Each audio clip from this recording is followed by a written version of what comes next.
Hey y'all, what's up? In today's video, we're going to talk about humidity because it plays a huge role on everything, right? So I live in Florida. During the summer days, it's hot and humid. I didn't run into any issue. The humidity was in the air, but I guess not as wet. Right now, if you go outside, you can feel the humidity and the fog kind of land on you. I'm in a lab where I have no insulation. I had started this as my journey to a tiny home and decided it was too tiny. So we used it as our play lab. It has morphed into a lot of things throughout the past. My work at home lab, when I worked for Amazon and Hilton, it just converted. So for right now, I feel like I'm about to outgrow this space as well. So I still haven't done any of the walls because I need to bring in another she shed. We shed now because it's ours. Anyway, talking about humidity. If your humidity levels drop past 42, because I see when 40, 42, 43 is on my counters, I start to see that my white starts to come in a little less inconsistent. Not by much, but I could tell. I can simply tell that it's different. When the humidity levels pass 65-ish, in the 70s, the print stays wet for a longer period of time. So you want to ensure that you're between 50 and 65 at max. Anything below that, you're playing with fire. Anything above that, it won't clog, but you're gonna mess up some films at the end of the day and use up a lot more powder.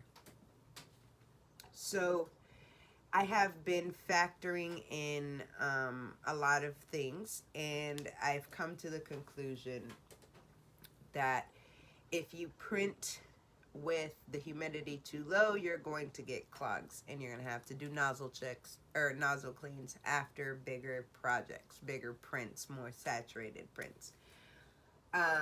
I also found that when you are printing at a higher humidity levels and you're letting your print sit, if you're past 65, you're way up there. You're gonna have to let them sit for about almost an hour, because I found if you do it any sooner and you pull up your print, you're going to see pinholes.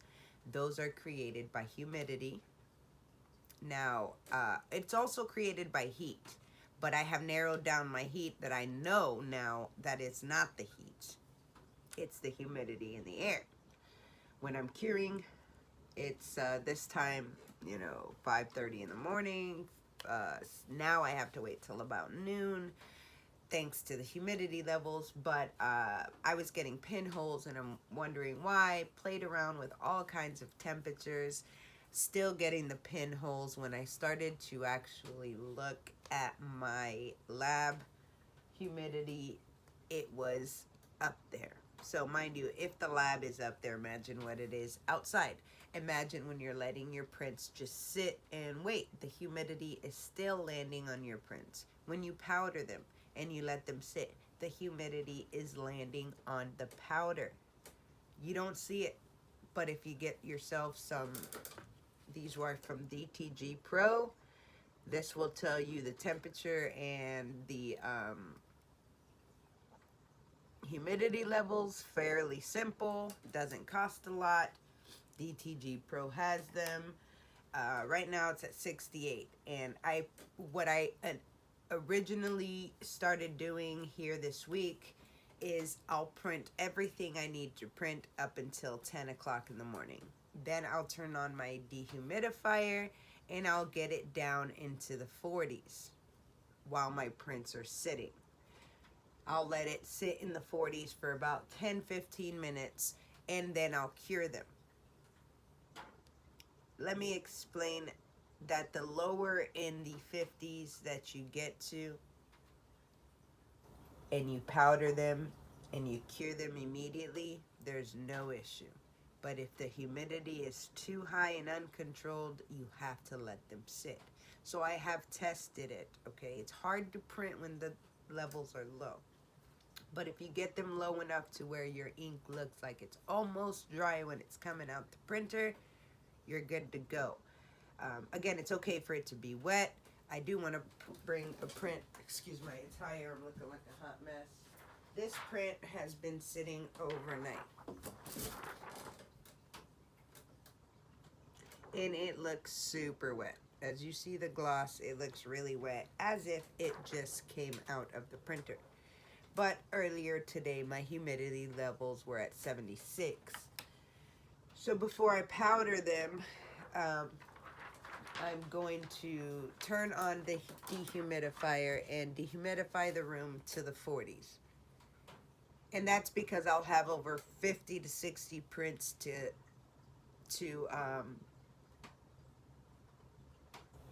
cure before I can even print anymore, because I got nowhere to place them. So at the end of the day, I turn on the dehumidifier. As soon as I'm done curing them, I turn it off and I start printing again. The humidity levels start to rise little by little, but as long as you don't go below that 40-ish, 41, you're good to go. And that's a safe zone for the air being dry enough where it's not landing on your powder or your prints. Again, I have tested this. I have left a print where I brought it inside and there's no humidity, and I left one in here and there is humidity, and I was able to cure the other one perfectly fine, no pinholes, but the one that sat in here did have pinholes. So again, you want to make sure that you're paying attention to the humidity levels. I've tested this with all my inks, and the very best quality inks, it still happens.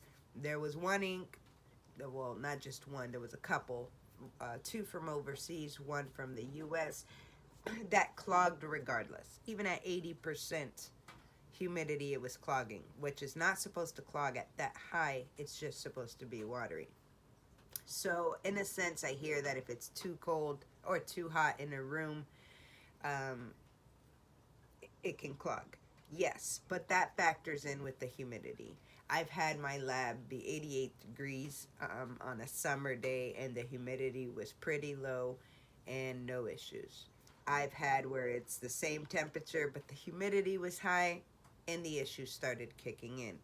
Before I made a video on it, I made sure that I paid attention extensively to what was going on with the thermostats and my environment. And so that plays a really, really huge role. So all in all, pay attention. Anything under 40 for printing is going to cause a little bit of troubles. So you want to keep it between 50 and 65. That's just safe. 65 is borderline, but if you have a printer and horrible quality inks, you want it to be a little more wet in the environment. Again, get yourself a dehumidifier if you're trying to cure at a faster rate because you're having to let a lot of prints sit for a while. Get yourself a dehumidifier because the humidity will land on your prints. And that's just, common knowledge, common sense, right? Because I started thinking about it and it just dawned on me that that's the issue. So I kind of wanted to share what was going on in my lab. So if you guys are going through any similar issues, then you guys can adjust your humidity accordingly. Also, those pinholes do come from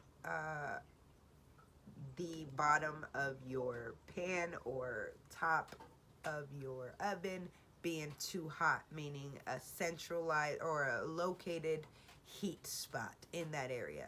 So what I do to avoid that, if my oven is sitting for a long time because I'm curing a lot of prints, I rotate the print every 10 seconds so it's not, that same spot of ink is not sitting on that same spot of heat for the full cure time. and or lower your temperature, raise the time. I have tested this vigorously and have went through so much film, so much ink, guys, to get this information. I promise that if you do what I have figured out, it's going to help you some, because I just don't test it one time. I put myself through it all the time. I tested from 10% all the way up to 88%, almost 89. So, well, my humidifier was saying it was 91, but the gauges were saying 88. So, again, when I tell you this is what I'm living by in here to keep my sanity, to keep my things going, I'm not just BSing you guys. I'm telling you guys the honest truth, the good, the bad, the ugly. When it's good, it's good. When it's bad, it's bad.